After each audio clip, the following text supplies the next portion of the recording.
Muy buenos días, tengan todos ustedes, amables colegas en salud de este medio tan importante que nos está facilitando el Ministerio de Salud, como es la telesalud. Y en esta actividad telecapacitación se nos ha convocado para poder hacer la presentación de un tema de interés. En esta oportunidad se ha invitado desde el servicio de la UCI pediátrica al médico intensivista doctor Carlos Javier Soto Barra.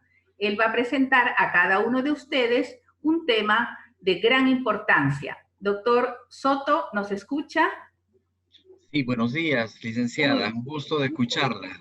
Encantada, doctor Soto. Queremos hacer presente al público que por errores técnicos no tenemos la imagen del doctor Soto, pero vamos a tener la voz, el audio presente y las imágenes de su presentación. Por favor, agradecería a los participantes que al final de la exposición puedan generar sus preguntas vía chat, que el doctor Soto estará gustoso de responder. Muy bien, doctor Carlos Soto Barra, estamos muy interesados en su presentación. Le cedo el micrófono. Buenos días, estimada audiencia.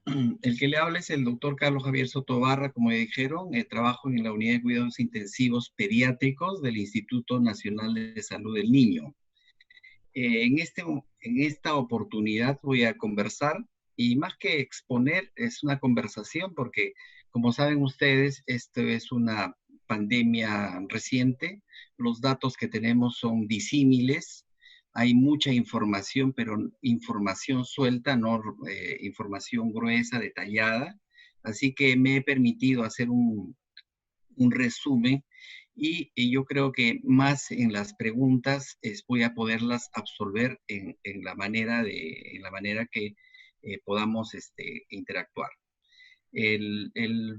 La presente presentación es acerca del manejo, especialmente en cuidados intensivos. O sea, no es mucho, es básicamente orientado al manejo del paciente crítico. ¿Qué vamos a decir con respecto al coronavirus? Algo que ustedes ya conocen. Es un ARNA virus que puede causar una infección respiratoria severa y falla multiorgánica. Esta afecta especialmente a las personas de mayor edad y a aquellas que presentan comorbilidad. Pero esto también está cambiando mucho con la aparición de nuevos brotes en diferentes países. El virus predominantemente se transmite a través de las gotas respiratorias.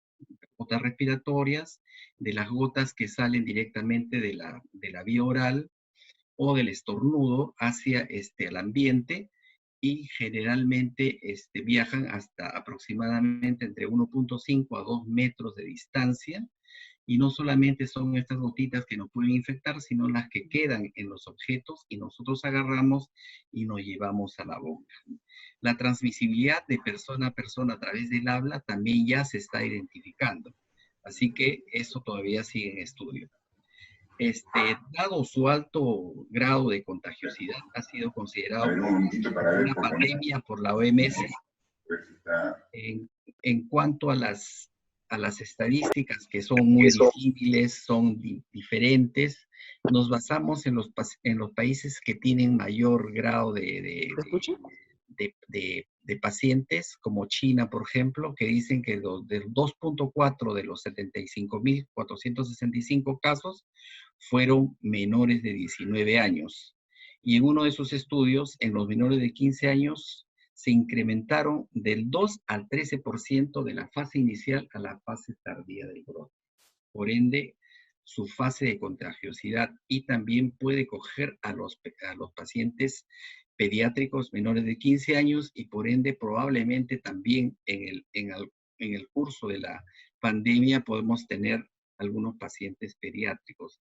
Ya se están detectando casos pediátricos graves, severos, en algunos hospitales de Lima, ¿no?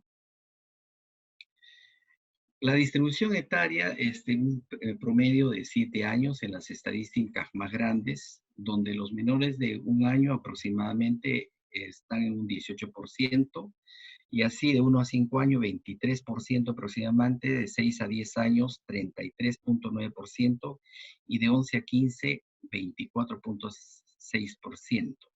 Vale decir que los niños más pequeños son los menos afectados, pero también son aquellos que son más críticos. Por ejemplo, de 13 casos críticos, 7 casos tenían menores de 1 año. Entonces, en los pacientes pequeños y especialmente aquellos con alguna predisposición o alguna comorbilidad, pueden ser afectados en mayor grado. No hay una predominancia absoluta en varones, pero hay un porcentaje un poco mayor en cuanto a los varones. El, el, el cortejo sintomático, las manifestaciones clínicas en pediatría son menos advertidas que en los adultos. En los pacientes pediátricos pueden tener el virus, pero no todos ellos van a ser sintomatología. Tenemos en estas series grandes, un 13% son asintomáticos y que no tienen ningún tipo de sintomatología y están deambulando por todos lados, ¿no?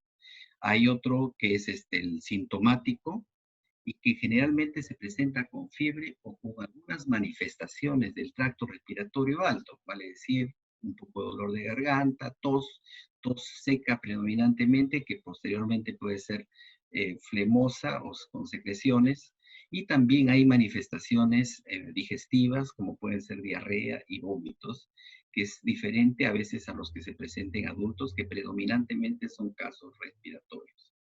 Después tenemos aquellos sintomáticos, pero que tienen neumonía, que tienen fiebre y que tienen signología del tracto respiratorio bajo, vale decir que hay tos predominantemente, puede haber signología respiratoria, tirajes, politirajes, y ya existen cambios en las radiografías, aunque no pueden traducirse en la parte clínica. Pacientes pueden tener algún tipo de signología respiratoria, no se expresan en la radiografía, pero pueden hacerse patentes cuando uno le toma una tomografía.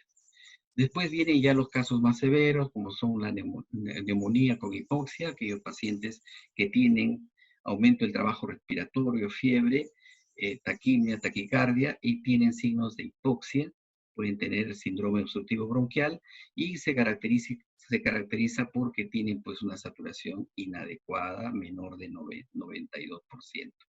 Y viene el paciente ya críticamente enfermo, es el paciente que hace un cuadro de disfunción orgánica múltiple, que es un porcentaje muy bajo en cuanto a los pediátricos. Ustedes están viendo ahí en la diapositiva que el neumonía con hipoxia es 2.5% y el paciente con un cuadro crítico es 0.4%, pero su eh, patología es mucho más advertida, ¿no? Los pacientes se presentan con un cuadro de dificultad respiratoria o en todo caso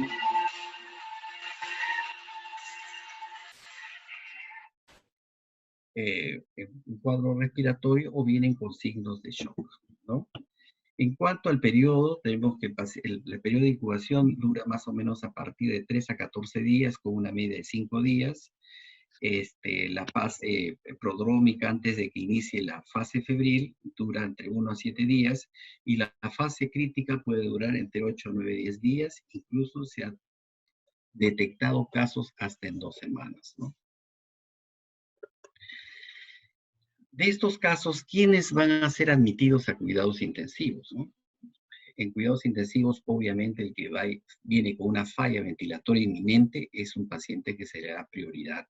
Aquellos pacientes con signos clínicos de dificultad respiratoria, vale decir, pacientes que vienen con aumento de la frecuencia respiratoria, hacen aumento del trabajo respiratorio, vale decir, tirajes, politirajes, retracciones, esos pacientes deben ir a cuidados intensivos en forma inmediata. O aquellos pacientes que, a pesar de que se le ha puesto algún aditamento de oxígeno, tengan una saturación menor de 90, un PAFI menor de 300. El PAFI es la relación entre la presión arterial de oxígeno, entre el FiO2, o tiene una presión arterial de CO2 mayor de 45, a pesar que se le está administrando oxígeno. Pacientes tienen que ser admitidos a UCI, aquellos pacientes que también tengan alteraciones, vengan con alteraciones de shock, vale decir, signos de hipoxia, que son alteración de la conciencia, taquicardia, oliguria, alteraciones de insuficiencia vascular periférica, como son piel moteada, crocianosis. Esos pacientes de todas maneras tienen que ser admitidos a cuidados intensivos. Cuando lleguen estos pacientes tanto a hospitalización o a cuidados intensivos, estos pacientes, cuando se hacen las muestras de laboratorio, estos pacientes muestran una linfopenia, una reducción progresiva de los linfocitos.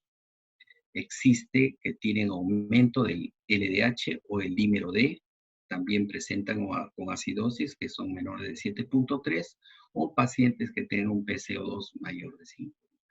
Estos pacientes también tienen lactato sérico mayor, más de 2 milimoles por litro. Un PCR alto, se afecta el hígado y por consecuencia tienen aumento de las bilirrubinas, aunque con poca elevación de las transaminasas. Tenemos que tienen pacientes con ferritina alta y tenemos pacientes con alteración de la glucosa. Como dije, estos pacientes pueden venir con signología respiratoria. A veces uno le puede tomar la radiografía y como muestra abajo la radiografía frontal, no muestran a veces signos de compromiso respiratorio, pero pacientes pueden estar haciendo ya signología clínica, incluso con estertores, con roncantes, crepitantes, y cuando uno les toma una tomografía en la fotografía de la parte de arriba, donde muestran pues, los signos típicos de compromiso bilateral a nivel iliar y como vidrio esmerilado, un patrón de condensación en vidrio esmerilado. Puede también haber compromiso de tipo intersticial, predominantemente, y estos pacientes vienen con hipoxemia o con signos de dificultad respiratoria.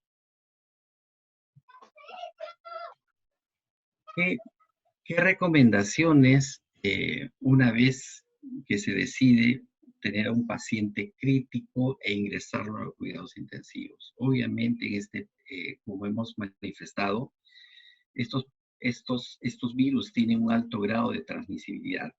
Entonces, el personal que recibe, los recursos humanos, también tienen que tener la protección de vida. Estos pacientes, habitualmente, de ser el caso, tienen que ser admitidos a un ambiente con presión negativa. Si no se cuenta con presión negativa, por lo menos tenerlos en salas de aislamiento. Y finalmente, bueno, pues si la epidemia rebasa todo tenerlos en salas abiertas, pero con todo el cuidado que se merece, ¿no? Tanto para el paciente como para la persona que está al cuidado de ellos. Tiene que hacerse un muestreo tanto de la nasofaringe o orofaringe y hacer un panel respiratorio. Y si el paciente llega a ser intubado, como veremos después, tiene que hacerle una muestra de secreción traqueal, que es la que más datos positivos da. Obviamente también los pacientes con este virus no tienen que recibir visitas, se tiene que minimizar el número de personal y como manifesté, tiene que tener su equipo de protección personal porque así evitamos la transmisión y que el recurso humano se infecte. Este es el equipo que debe tener, es el equipo de protección personal. Generalmente se usa este tipo de equipamiento cuando el personal va a tener contacto con el paciente y especialmente cuando aquellos pacientes están intubados, donde la aerosolización o aumento de las secreciones a través del tubo endotraqueal es frecuente que se pueda contaminar no solamente el paciente, sino también la vestimenta y por ende por contacto puede diseminarse.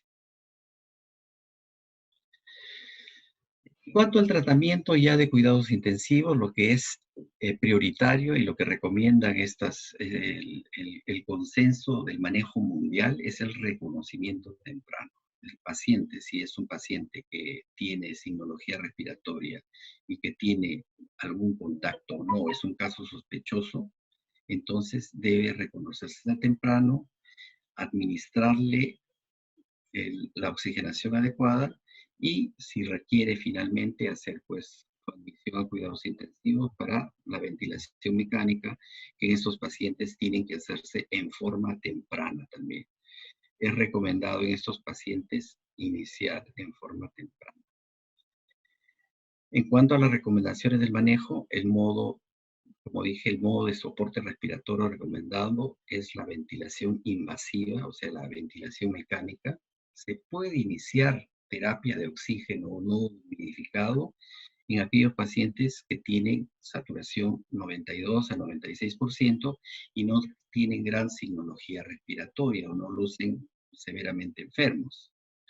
Asimismo, también podemos utilizar métodos no invasivos, una de las cuales se está utilizando últimamente es la cánula binasal de alto flujo, y para disminuir esa aerosolización, se utiliza ponerle máscaras quirúrgicas encima del aparatito para evitar, digamos, que se aerosolice y el recurso humano, el médico, enfermera o el técnico que está ahí, se puede infectar, ¿no? También se puede utilizar ventilación no invasiva, como el CPAP o el BiPAP. En algunos sectores no lo recomiendan en forma de primera línea, ¿no? Básicamente porque la interfase, porque los pacientes no tienen una máscara adecuada. Por estos pacientes, si tuviéramos un casco cefálico como el de buzo, prácticamente no podía haber contagio, pero habitualmente no tenemos, es algo que se está utilizando en otros sitios. Nosotros utilizamos máscaras nasales o naso orales que cubren la nariz y la boca, y a veces el sellado de ese dispositivo no es el adecuado, y por eso es que se pueden transmitir aerosoles y se puede contaminar el ambiente y obviamente transmitir a través de esa forma a los médicos o personal que lo está cuidando al paciente. Generalmente se recomienda utilizar el CPAP y el BiPAP cuando la saturación de oxígeno, dije, está ya reduciendo, está entre 92 o 96, o lo que generalmente estamos utilizando últimamente, que es la relación entre la saturación de oxígeno y el FiO2, que en este caso tiene que ser mayor de 2,21 y menor de 2,64, podemos utilizar estas técnicas no invasivas con el riesgo de que pueden aerosolizarse. Por ende, el personal que cuide a esos pacientes tiene que tener el equipo de protección adecuado. Se recomienda no nebulizar estos pacientes, no nebulizar a los pacientes, y las otras medidas de aislamiento que tienen que tener menos personal y menos visitas y menos posibilidades de contagio en estos pacientes.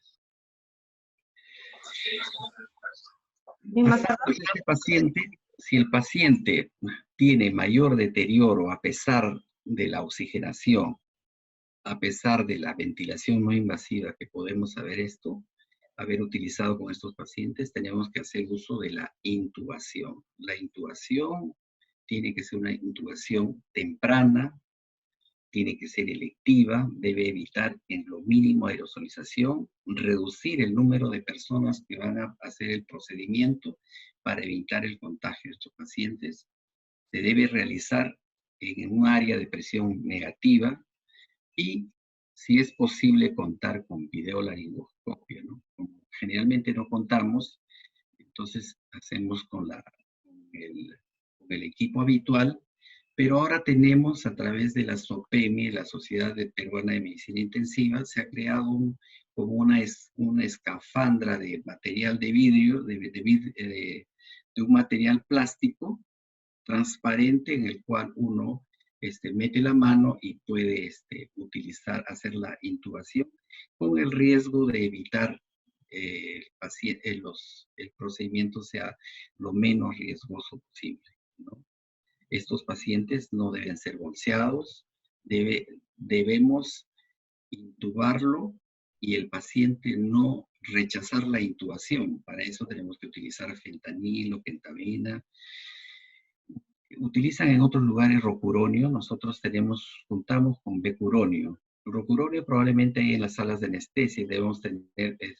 Y la idea de utilizar este relajante muscular es que no altera mucho la hemodinámica del paciente. Por ende, la presión arterial se estabiliza y a veces en estos procedimientos suele haber un episodio de bradicardia o hipotensión que va a alterar o puede haber paro cardiorrespiratorio y en un ambiente limitado de personal. A veces es difícil tener que hacer maniobras de reanimación a este paciente. Tenemos que minimizar la succión y evitar el uso de medicamentos en tipo nebulización. A veces estamos acostumbrados a utilizar lidocaína en la nasofaringe para evitar el efecto de vómito del paciente. Eso no debe usarse, ¿no? Se recomienda hacer una preoxigenación de las formas menos lesivas posibles, con máscaras con máscaras a un FiO2 del 100%. Puede hacerse a nivel de bolsa de reanimación, pero aquellas parecidas a la bolsa de anestesio, donde no vaya el aire del AMBU hacia la parte externa que podría contaminar el ambiente, o si no, a través del SINAF, ponerlo al 100% de oxígeno y poder preoxigenar al paciente para proceder a hacer una intubación, como dije, que debe ser temprana, electiva y con el menos riesgo posible, tanto para el paciente como para el personal que va a hacer el procedimiento.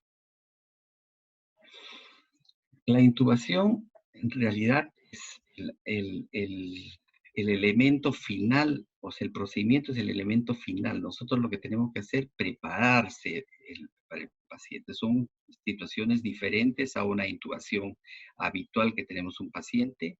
Debe haber lavado de manos, reducción de personal, utilizar el equipo de protección personal, tener todos los equipos, la medicación, fluidos necesarios para hacer la intubación del paciente. Hacer un checklist de todo lo que necesitamos, hacer un plan de acción para evitar una serie de contingencias que a veces no queremos que ocurra, que a veces es habitual en estos pacientes, ¿no? De más está decir que el que intuba debe ser la persona mucho más, con mayor expertise posible para evitar que haya esos múltiples intentos de intubación y se requiere la preoxigenación. La misma intubación es evitar bolsear al paciente, como dije. Si hay que bolsear al paciente, mejor es tener a dos personas, uno que cubra con la máscara la vía respiratoria del paciente y el otro que empiece a ventilar para evitar las fugas que pueden hacer que el virus se escapa alrededor de esos materiales, ¿no? Y finalmente, todas las medidas de higiene para evitar las infecciones y hacer una capnografía y ver si el tubo está en forma adecuada, ¿no?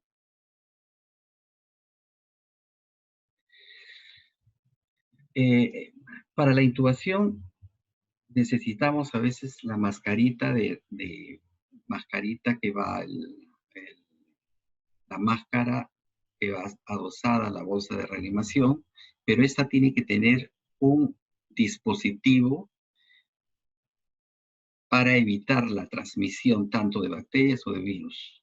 Estos aditamentos son los que están presentes aquí y se debe colocar en los aparatos para evitar que los aparatos también se contaminen y que diseminen la infección, tanto ya sea a nivel de máscara o cuando el paciente ya está intubado.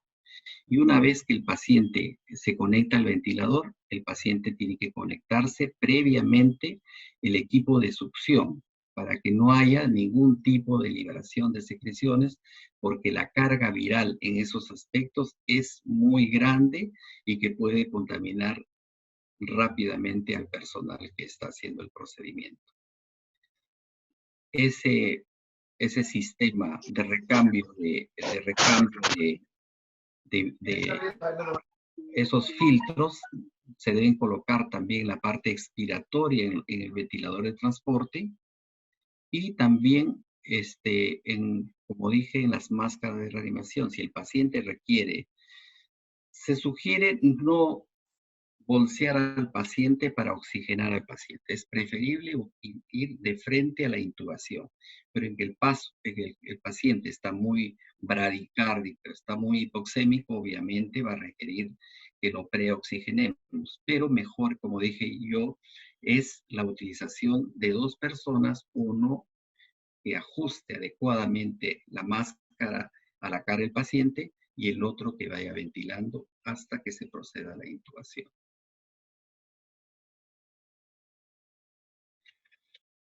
El manejo ventilatorio del paciente. Una vez que lo ponemos a ventilador, el paciente tiene que manejarse.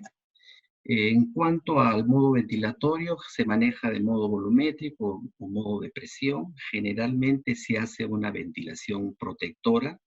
La ventilación protectora es aquella que utiliza volúmenes tidales o volúmenes de aire corriente, que son entre 5 a 8 mililitros por kilo en los pacientes leves y puede reducirse incluso a menores cantidades, de 3 a 6 en casos de par severo, ¿no? En casos de pacientes con gran infiltración broncopulmonar severa. Estos pacientes, como dije, tienen que limitarse la presión. La presión se limita a tanto la presión inspiratoria como la presión plató. La presión plató, que lo vamos a ver después, es una presión diferente, no es una presión media, sino es una presión que la vamos a definir dentro y que no debe sobrepasar a más de 28 o a 32 centímetros de agua. Encima de ello va a provocar niveles de barotrauma que pueden ser más lesivos que la misma enfermedad. PP existe controversia, generalmente se está utilizando menores niveles de PP, pero en caso de ser necesario tiene que elevarse el PP entre 10 a 15 centímetros de agua. Obviamente, todo esto puede condicionar una alteración de la hemodinámica del paciente porque siempre hay una interacción entre el corazón y el pulmón. Si uno aumenta las presiones, va a haber una distorsión a nivel de hemodinámica del paciente que va a disminuir el retorno venoso o va a disminuir el gasto cardíaco, entonces el paciente puede entrar más bien en shock, un shock cardiogénico que puede complicar el cuadro respiratorio del paciente por una ventilación no apropiada, ¿no? Recomiendan también que el driving pressure, que lo veremos en una gráfica, no debe ser mayor de 15.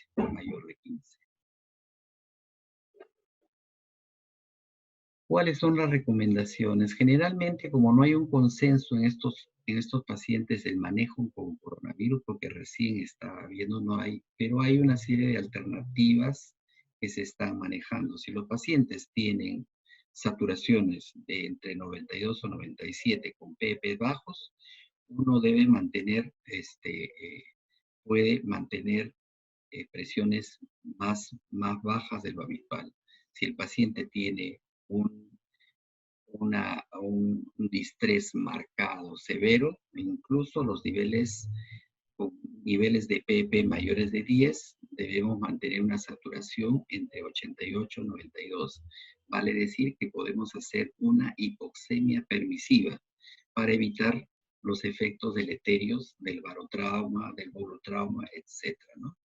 Asimismo, podemos mantener pacientes con un CO2 más alto, hacer una hipercamia permisiva en aquellos casos, como dije, donde la severidad ya es moderada a severa, ¿no?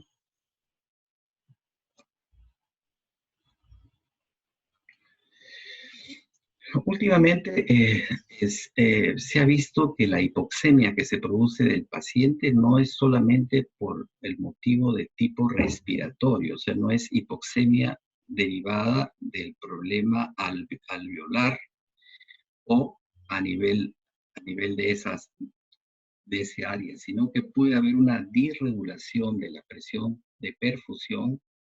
Aquellos pacientes tienen una elastancia baja, una alteración de la ventilación perfusión, tienen pobre respuesta al PEP y acá puede reclutarse un poco el pulmón del paciente, ¿no? Esto se debe básicamente a una disregulación de la ventilación perfusión.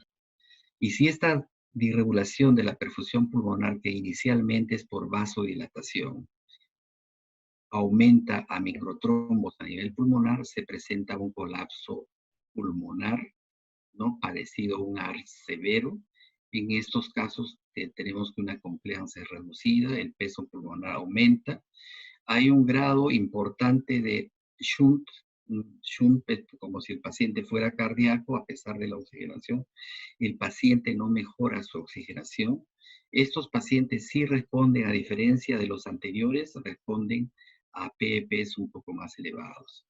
Por eso es de que inicialmente estos pacientes van a tener mejor respuesta en los pacientes con prono, donde se pueden reclutar en mejor forma, y, y no responden a niveles de PEP. Por eso estos pacientes en prono, como veremos más antes, se recomienda que sean lo más tempranamente posible.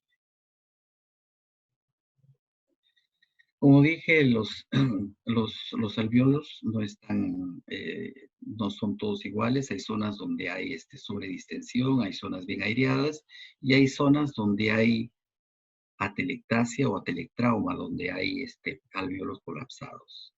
Para esos alvéolos colapsados, donde está en esa fase parecida al AR severo, entonces estos pacientes pueden solucionar su problema con aumentos del PEP.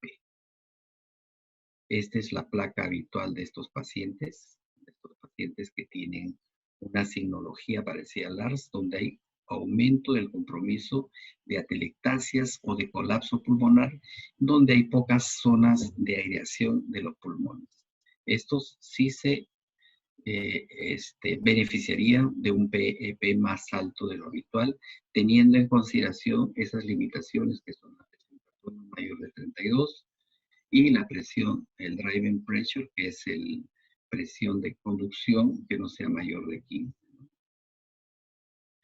No se recomienda, en las grandes series presentadas, tanto en los italianos como en los chinos, no se hace reclutamiento. Se recomienda más bien utilizar los aumentos del PP en forma progresiva, en forma escalonada, evitando esos reclutamientos agresivos que son llevar el paciente con presiones inspiratorias mayor de 40 y PEPs casi a cerca de 20 o 25 hasta 30 centímetros de agua.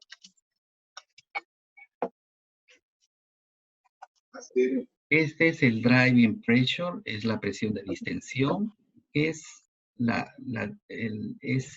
tiene que ver mucho con la presión plató, que dijimos que no debemos evitar mucho en estos pacientes, que debemos evitar que no deben subir más de 32, y también el PP, que en algunos casos puede ser factible de aumentarlos, pero esta brecha entre la presión plató y el PP no debe ser mayor de 15. Siempre hay que cuidar eso, porque mayor de 15 el paciente se deteriora más fácilmente, y como en los estudios que se han presentado, hay mayor índice de morbimortalidad en el paciente. Hemos dicho que la procesión prono es importantísimo, tiene que ser en etapas iniciales. Incluso ellos sugieren que se haga dentro de las 24-40, de inicio del paciente, que se haga dentro de 24-48 horas. Después están recomendando 16 horas de prono y 8 horas en posición supina, ¿no? Siempre teniendo cuidado que el paciente no se vaya a extubar o que se vaya desmonitorizar, sacando todas esas líneas y todas esas cosas que el paciente de cuidados intensivos tiene, ¿no? A mayor severidad del paciente, mayor es el tiempo en el que se debe utilizar la posición prona en el paciente. Es una cosa sencilla y que se debe utilizar inmediatamente, como dije, en forma temprana y con proporciones mayores de lo que ya se había estudiado más anteriormente. Esos pacientes que ingresan a cuidados intensivos, que generalmente están despiertos, no tienen ningún tipo de injuria neurológica, por ende están bien despiertos, tienen que sedarse para facilitar la ventilación mecánica, evitar esa asincronía del paciente que pueda producirse barotrauma.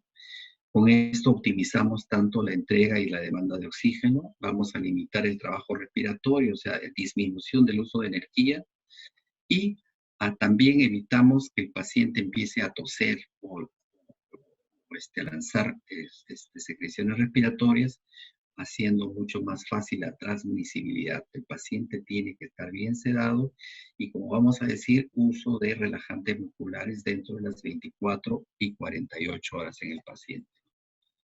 Además está decir que la sedación tiene que estar bien titulado y aplicarse protocolos diarios de disminución en el paciente para evitar el paciente después no pueda ser extubado debido a la polineuropatía del paciente, de la hipotonía muscular del paciente, etcétera, que dificulta y hace que la extubación del paciente se prolongue mucho más de lo habitual. Como dije, la relajación muscular en estos casos es cuando el paciente está en ventilación mecánica, debe ser temprana, dentro de las 24 o 48 horas, para evitar todos los efectos deleterios de la ventilación mecánica y, disminuir los parámetros ventilatorios en el paciente, porque el paciente empieza a pelear con el ventilador, aumenta los niveles de presión y estos pacientes tienen que estar lo más relajados posible para ir disminuyendo progresivamente los parámetros del ventilador. Nosotros habitualmente utilizamos Velcuronium, que es un relajante muscular no despolarizante, que tiene un tiempo de acción empieza recién a partir de los 3 a 5 minutos. Entonces, por ende, para intubaciones rápidas, este medicamento no funciona. Este medicamento también, que es lo que tenemos a mano, puede producir efectos hipotensivos, ¿no? Entonces, tener mucho cuidado que el paciente que es admitido a cuidados intensivos debe tener 2 vías grandes. El paciente tiene que estar hemodinámicamente estable porque los medicamentos y la misma intubación pueden producir, como dije, efectos hipotensivos y bradicardios y puede alterar la hemodinámica del paciente. El soporte hemodinámico. El paciente recomienda que el paciente tiene que tener balance cero o balance negativo. La estrategia de administración de fluidos, que tienen que ser isotónicos o soluciones con una osmolaridad normal, tenemos que utilizarlo a los 2/3 del mantenimiento. Si el paciente está en shock, obviamente tendremos que aplicar los bolos de 20 cc por kilo hasta que el paciente tenga una adecuada presión arterial. Pero de plano, el paciente debe mantenerse con una administración de fluidos un poco restrictiva, llevar el paciente a balance hídrico cero y cuando se tenga el balance hídrico, utilizar solo los egresos del paciente, los egresos con las pérdidas insensibles para hacer que el paciente no entre en edema, porque estos pacientes fácilmente hacen edema pulmonar y los pacientes pueden alterar o no hacer que el paciente se maneje en forma adecuada por el uso de esta sobrecarga hídrica. En pacientes que el shock sea persistente a pesar de la utilización de los bolos de líquidos, ya sean cristaloides o pueden ser coloides, tenemos que utilizar, recomienda la norepinefrina o epinefrina. Si la disfunción cardíaca persiste y la hipoperfusión persiste, debemos utilizar dopamina, pero no sobrepasar a niveles mayores de 10 microgramos kilo. En estos pacientes tenemos que pasar rápidamente a lo que es la nutrición. Estos pacientes que tienen un grado de estrés, un estrés metabólico importante, estos pacientes se deben recuperar tanto su crecimiento como las demandas metabólicas. Estos pacientes obviamente tienen que utilizarse la nutrición y la nutrición enteral es la que preferimos habitualmente y que es la menos lesiva. Solo en casos muy excepcionales la nutrición parenteral. Bueno, hasta aquí es un resumen. Yo sé que hay mucha información. Estamos recibiendo demasiada información y cada día hay nuevas estadísticas, nuevas cosas para ver y que realmente tenemos que estudiarlo, seguir estudiando para aprender de estas nuevas epidemias que nos están atacando. Gracias, muy agradecido por estar y estoy atento a las preguntas que quisieran hacer. Muy bien, muchísimas gracias, doctor Carlos Soto. Muy interesante esta exposición que usted ha hecho, traslucir la realidad de lo que ustedes, los médicos intensivistas, realizan sus diferentes actividades en cada uno de los elementos a considerar para la buena atención de los pacientes pediátricos.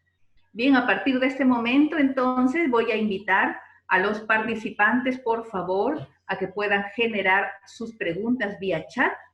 Y mientras tanto, podríamos ir conversando, doctor Soto. Realmente sabemos, pues, por las estadísticas mundiales que la presencia de la enfermedad del coronavirus, provocada por el coronavirus, es de muy baja incidencia en los pacientes pediátricos, ¿verdad?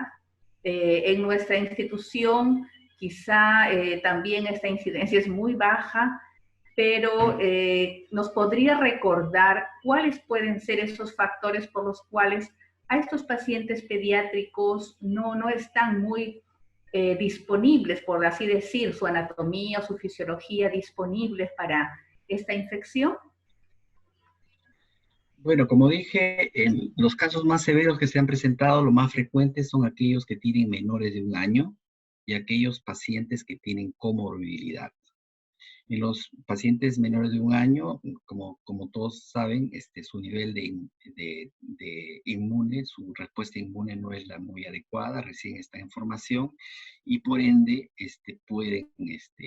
puede deteriorarse rápidamente y el virus que es neumotropo, puede acceder con mucha más facilidad al aparato pulmonar del paciente y por ende deteriorarlo, ¿no?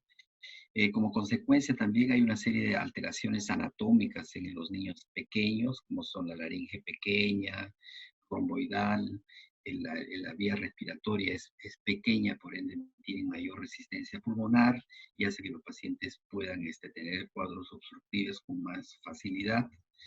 Acuérdense que el desarrollo pulmonar de los niños termina recién a los 4 años, o sea que todavía sus niveles de alvéolos todavía no se ha completado, o sea que no tiene esas zonas que tienen los adultos de una reserva respiratoria. La reserva respiratoria es menor en el niño pequeño, por ende, en un cuadro de insuficiencia respiratoria, los niños no van a responder con esa reserva respiratoria como ocurre en el anciano o como ocurre en el paciente fumador, con fibrosis, etcétera, que tienen pobre reserva respiratoria, por ende una neumonía de esa magnitud es muy lesiva y probablemente la mortalidad aumente en estos casos, ¿no?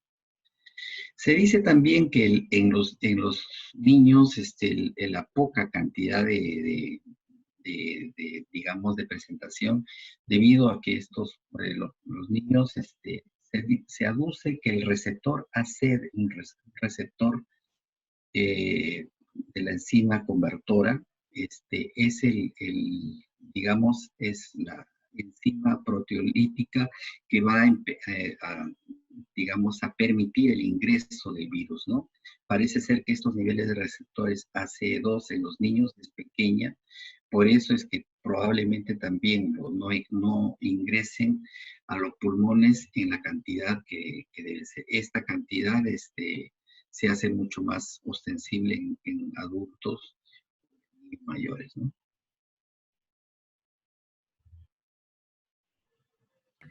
Muchísimas gracias por su respuesta, doctor Soto. Quizá también recordar a sus colegas pediatras cuáles podrían ser las medidas preventivas para evitar que los pacientes que se encuentran hospitalizados, el estado no se llegue a complicar para que puedan llegar a ser ubicados en los servicios de cuidados intensivos, por favor. Bueno, las medidas son pues las medidas de aislamiento, las medidas de tener un espacio, como dijimos, la cantidad de cuando uno expele o tose o estornuda, más o menos es aproximadamente entre 1.5 a 2 metros. Entonces siempre haber esa limitación de espacio, ese espacio para que, digamos, no se viabilice el virus, ¿no? Reducir la cantidad de personas que hay en un sitio. Sabemos que nosotros, por ejemplo, somos un hospital pediátrico de tipo docente, entonces también hay mucha circulación, mucho personal, mucha gente. En estos casos de pandemia, evidentemente hay que hacer una reingeniería del personal, ¿no? Utilizarlos en cuanto sea necesario y reducir personas que puedan transmitir, ¿no? Porque es frecuente que de un paciente que está hospitalizado también pueda diseminarse, uno, si no se tiene las medidas de bioseguridad, y segundo, estas otras medidas que son de limitación de espacio, de aislamiento de las personas, ¿no?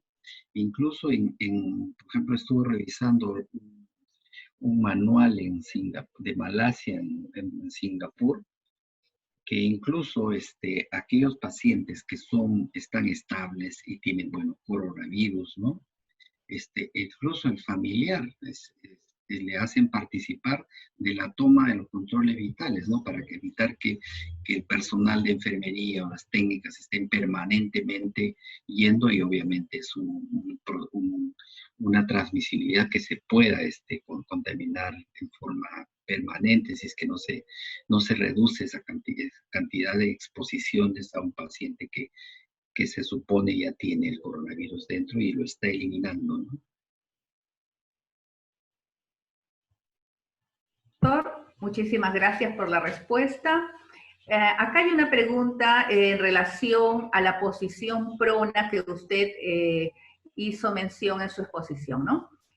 Preguntan si esa posición del paciente se va a desarrollar o se va a aplicar en los estadios iniciales de la enfermedad o en estadios avanzados. Como dice la referencia, nosotros en cuidados intensivos, antiguamente nosotros, la posición prona, el reclutamiento eran medidas, digamos, cuando el paciente tenía un distrés moderado a severo, o sea, las fases tardías de la enfermedad. Pero con esta pandemia se está viendo que inicialmente el paciente lo pones en posición prona y la saturación empieza a mejorar. Entonces la posición prona tiene que ser temprana y tiene que ser más prolongada. Vale decir, incluso en los primeros días puede incluso estar en 24 a 48 horas y después hacer ciclos de 16 horas de prono con 8 horas en supino y así, para evitar las UPPs, las lesiones cutáneas que a veces se pueden presentar cuando el paciente está solo en una posición, ¿no? Y cuidando hacer una rotación casi como las licenciadas, enfermeras hacen siempre, estar rotando al paciente para evitar las úlceras de presión.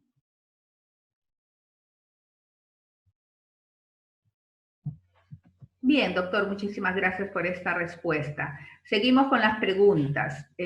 Acá hay una en relación a la programación del ventilador mecánico. Preguntan cuál es o cuál debe ser la relación IE o el valor para el tiempo inspiratorio.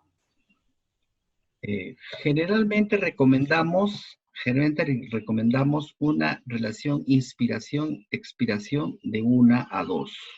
De 1 a 2, o en pacientes que tienen un poco de broncoespasmo, hasta tener una relación de 1 a 3. No se recomienda hacer relación inversa, o sea que el tiempo inspiratorio sea mayor que el tiempo exhalatorio. Generalmente se manejan bien con una relación de 1 a 2 o 1 a 3, ¿no? Eso generalmente en la mayoría de los casos.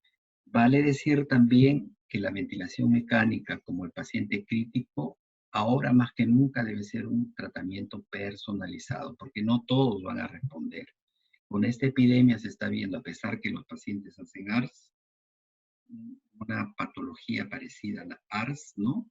Pero no se manejan en la forma que se manejaba anteriormente, ¿no? Por eso es que las recomendaciones ahora están cambiando, ¿no? Que tiene que ser, por ejemplo, posición pronoinicial y no tardíamente como lo hacíamos antes, y es más prolongada como anteriormente. Antes hacíamos cada 6 a 8 horas, básicamente, pero ahora se hace un tiempo más prolongado, ¿no? La frecuencia respiratoria de acuerdo al grupo etario. Grupo etario, cuando menos frecuencia cuando el paciente es más grande, mayor, y más frecuente cuando el paciente es lactante. Y de acuerdo a eso hacemos la relación IE de 1 a 2 o máximo de 1 a 3, ¿no? Muy bien. Tenemos una pregunta en relación a tratamiento profiláctico. ¿Qué adelantos o qué se ha establecido para la profilaxia contra esta enfermedad en relación a los pacientes pediátricos, por favor? Profilaxis, bueno, esta es una enfermedad viral, entonces las medidas de profilaxis son las medidas generales, las medidas de salud pública, que es la que realmente va a detener esta pandemia, ¿no? Vale decir, un aislamiento en casa, estricto, ¿no? Y utilizar las medidas para evitar la diseminación del virus, que son el lavado de manos, la forma en la que uno debe de estornudar, toser, y aplicar la mascarilla para evitar también la transmisibilidad, porque se ha visto también que puede haber transmisión de persona a persona en el momento de hablar, ¿no? Y no solamente cuando uno estornuda o tose, donde la carga obviamente viral es mucho más grande, pero también con la conversación puede transmitirse el virus, ¿no? En cuanto a la profilaxis general, que ya es motivo de mi especialidad, que es cuidados intensivos, profilaxis en cuidados intensivos, tener mucho cuidado que los pacientes pueden, como es una infección viral, la forma de presentación también es parecida a los otros virus. Y en estas épocas de cambio de clima que tenemos, pueden haber pacientes con virus respiratorio sincicial, virus para influenza. Entonces, esos pacientes también pueden estar presentes. Entonces, tener un poco de precisión al respecto. Hay algunas signologías clínicas que es mucho más factible en el paciente con coronavirus. Se dice, por ejemplo, que un poco estornudos, no llegan a estornudar, no tienen mucha rinorrea, tienen un dolor faríngeo, una tos seca inicialmente, ¿no? Y a veces hacen poca fiebre, no son febriles como otro tipo de pacientes virales, ¿no? De todas maneras, estos elementos de protección respiratoria ayudan mucho también para combatir estos gérmenes. Cuando el paciente está en cuidados intensivos, estar pesquisando si el paciente puede hacer una infección agregada, ¿no? Pacientes en el cual el paciente todavía sigue febril, aumentan los leucocitos, siempre estar sospechando que el paciente pueda contaminarse con una bacteria, ya sea una neumonía, una infección por el tracto, por el torrente sanguíneo. Entonces estar pesquisando eso para evitar y hacer la profilaxis respectiva para evitar ese tipo de infecciones, ¿no? Lavado de manos, uso de guantes en el momento de cambiar los medicamentos, de manipular los CBC o el tubo endotraqueal, que nos permite pues limitar el tipo de contaminación bacteriológica en nuestros pacientes y deteriorarlos más aún de lo que ya están, ¿no? Por eso el uso de antibióticos también temprano, cuando sea necesario, ¿no? Existen algunos tratamientos que no lo he puesto, pero que recomiendan y algunos otros no, que son el uso de la hidroxicloroquina, la citromicina, y en pacientes con deterioro rápido, la pulsoterapia, utilizar corticoides en megadosis para evitar este tipo de respuesta inflamatoria excesiva, que no es una parte del deterioro de los pacientes, es de que los pacientes hacen una respuesta inflamatoria excesiva, como ocurre en las enfermedades autoinmunes, en el lupus, en las vasculitis. Es por eso que muchos médicos han tenido éxito con el uso de corticoides, pero no hay un planteamiento per se ya institucional para el uso de esos medicamentos. Y como dije, si el paciente, el manejo es personalizado y uno ve que el deterioro es muy grave y probablemente es básicamente por el aumento de las citoquinas y de la respuesta inflamatoria, obviamente el uso de estos medicamentos puede ser de gran utilidad. Muy bien, doctor. Seguimos en las preguntas preventivas, ¿no? El enfoque preventivo. Preguntan sobre el uso de los corticoides tipo metilprednisolona en la fase moderada. ¿Se cree que es necesario para evitar mayores complicaciones? Sí, incluso, como dije, gran parte de la severidad de la enfermedad es por la respuesta inflamatoria del paciente. La respuesta inflamatoria del paciente se ha visto que en algunos es mayor que en otros, ¿no? Incluso hablan de una tormenta inflamatoria, una tormenta de mediadores liberados por la inflamación, ¿no? Interleuquinas, etcétera, que van a producir una serie de cambios a nivel vascular. Y por eso que, como dije anteriormente, hay algunos pacientes que, si bien es cierto, pulmonarmente no tienen problemas, tienen hipoxemia y son derivadas de una alteración en el flujo sanguíneo pulmonar. En estos pacientes, especialmente aquellos en el cual el PCR sigue aumentando, la linfopenia se sigue agravando, el paciente tiene incrementos cabalgantes de la ferritina, en estos casos suelen utilizar la metilprednisolona en megadosis, o sea, en terapia, ¿no? Como ocurre en las enfermedades inmunológicas. Por ende, nosotros tenemos que podemos manejar estos pacientes con ese tipo de medicamentos, ¿no? Muy bien, doctor. Tenemos una pregunta para poder ampliar en relación al equipo de ventilación mecánica a elegir. El no invasivo versus el invasivo. ¿Cuándo usar uno y cuándo usar el otro, doctor? El, el uso de la ventilación no invasiva se utiliza en los episodios tempranos o leves de la enfermedad. Vale decir, cuando tu PAFI, tu nivel de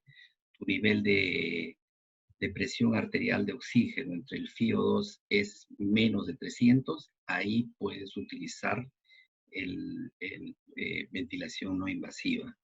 También, si no tienes O sea, el PO2 es obviamente arterial. Si no tienes arterial y tienes un saturador, la saturación la saturación de oxígeno entre el FiO2 del paciente, ese resultado se llama SAFI, que es parecida al PAFI, y que si eso es entre 2,46, menor de 2,46 y mayor de 2,21, el paciente puede utilizar ventilación no invasiva. ¿Cuáles recomienda? Todavía no hay un consenso. Algunos recomiendan mejor por el tipo de patología que hay infiltrados pulmonares, utilizar la ventilación no invasiva tipo CPAP o BiPAP, ¿no? Que sería ideal. El problema es la interfase, porque en estos pacientes tiene que la interfase, quiere decir que la mascarilla tiene que ser bien herméticamente cerrada para que no haya ninguna fuga y que no haya una transmisibilidad a través de ello. O sea, que no se generen aerosoles que puedan contaminar el ambiente y obviamente contaminar a otras personas. Entonces, cuando existe una patología que no es muy severa, solo leve, y en esas fracciones como he especificado, de más de 121, menor de 2,46, el paciente puede utilizar la forma de ventilación no invasiva tipo CPAP o BiPAP, o el paciente puede utilizar por lo que es una cánula binasal de alto flujo, que ya estamos utilizando, a razón de 0,45 a 0,5 de FiO2, con flujos dependientes de la edad, ¿no? De 1 a 2 litros de oxígeno por kilo de peso, a llegar a un máximo de 30 litros por minuto. Este es menos recomendado como utiliza niveles altos de oxígeno, entonces produce mucha aerosolización. Entonces no se debe, otros no recomiendan el uso de este procedimiento. La idea, si el paciente no mejora con esta ventilación no invasiva, se tiene que pasar inmediatamente a una ventilación invasiva, porque el recrudecimiento de la enfermedad es muy rápido, llega muy rápidamente a la severidad. Y mejor es intubar al paciente, como dije, en una intubación electiva y no de urgencia, porque estos pacientes tenemos que limitar el número de personal y hacerlo lo más rápido posible para evitar que el paciente tosa y cubra toda la sala de contamine el ambiente, ¿no? Entonces, la ventilación no invasiva se utiliza en los niveles leves a moderados, cuando tengan esa cantidad de SAFIs entre 2,46 a 2,21, ¿no? Y pasar a ventilación invasiva lo más rápidamente posible. En cuanto a la ventilación mecánica, como dije, no hay una preferencia en su uso. Generalmente lo que hacemos en cuidados intensivos es lo ponemos en volumen, así nos aseguramos un volumen adecuado del paciente, y si ese volumen utiliza presiones muy altas, o sea, presiones inspiratorias muy altas, entonces utilizamos ventilación limitada por presión, que es la menos lesiva en esos casos cuando la compliance del paciente no es tan adecuada, ¿no? Muy bien, doctor. Hay una pregunta, quiero transmitirla tal cual está, no sé si esté completa, pero mencionan y preguntan si existe algún marcador de pronóstico en los niños, sea como el dinero D o ferritina que se usa en adultos. En esta epidemia, como la gran parte de los pacientes son adultos y la proporción en pediátricos es menor, una última estadística en Estados Unidos de la CDC refieren que hay 1,7% de los pacientes menores de 15 años de toda la población son niños, ¿no? Entonces, es pequeña la cantidad incluso en esos lugares donde hay muchos pacientes, es menor. Por ende, el estudio digamos, las apreciaciones de todos los pediatras, intensivistas, y más que nada de los adultos intensivistas, va dirigido al adulto, ¿no? Entonces nosotros un poco que absorbemos esa experiencia y lo manejamos, ¿no? Refieren, por ejemplo, que el PCR, como dije, si va aumentando el PCR, la ferritina aumenta, entonces estamos con pacientes de peor pronóstico y el dímero de esta con peor pronóstico, incluso hablan de un síndrome antifosfolipídico, ¿no? Que hace una tormenta citoquina y que necesita el uso de medicamentos mayores que los que se usan habitualmente, ¿no? Entonces, estos pacientes con esas características, vale decir, paciente con fiebre, deterioro clínico, paciente tiene ferritina elevada, dímero D elevado, el LDH también está alta, entonces sus pacientes es probablemente que se alteren más o se vuelvan más severos y que requieren mayores parámetros del ventilador. Esto no se ha visto en muchos casos en cuidados intensivos pediátricos, en zonas donde tienen pacientes hospitalizados, pero siempre, a veces la referencia en pediátricos nos basamos también en los pacientes adultos y es probablemente que exista. Entonces, uno tiene que ver todos esos factores, ver a su paciente y de acuerdo a eso manejar al paciente, ¿no? Muy bien, doctor Carlos Soto. No habiendo más preguntas, nuevamente le reitero desde la unidad de telesalud nuestro agradecimiento a esta excelente presentación y desde ya hago conocer a usted y a todos los participantes que esta exposición va a ser colgado en nuestro canal YouTube. Ustedes van a poder accederlo en días posteriores en videos Telesalud OEAID. Es el nombre del canal en el cual estamos colocando cada una de estas presentaciones. Entonces, muy bien, estimados amigos, con esta última pregunta les agradezco su conexión y estamos para atenderlos en posteriores telecapacitaciones. Muchas gracias y gracias al doctor Carlos Javier Soto Barra, que se ha conectado desde su domicilio con esta excelente presentación. Muchísimas gracias a todos y hasta la próxima.